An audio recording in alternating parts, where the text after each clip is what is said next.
Nihat, görürsən elmas tapa biləcəyik. Taparıq ya məncə. Gəl gedək görək elə. Nədir, bilmirəm.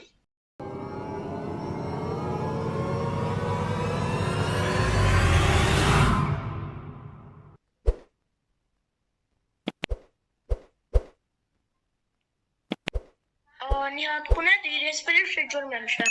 Bu bir Ender portalıdır. Ender gedən yol buradan başlayır. Amma hər şeyin bir bədəli var. Bunu açma cəsarət edəcəksən. Qomalıyam. Əgər bacarsaq, Ender Dragon'u məhv edəcəyik. Bəs ya yaxşı hazırlaşmamışıqsa? Amma mən yenə də bunları qoyum.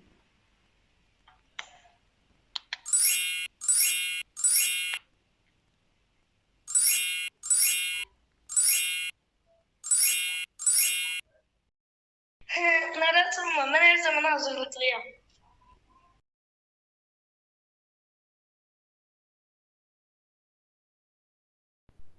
Yusif, biz bu zırhlarla dragonu rahatlıqca keçə bilərik. Mən özümüzə güvənirəm, məncə Dragon'u kəsəcəyik. Gəl, bu bizim şansımızdır. Ender dragonu bizi gözləyir. Evet, heç asan olmayacaq, amma biz birlikdə bazara bilərik. Yusuf, bu heç də asan olmayacaq. Bax gör qıra bilirsənmi?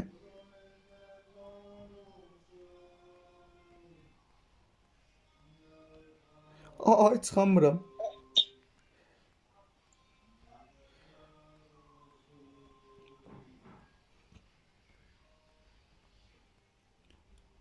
Amma da uzaqdaymış ha.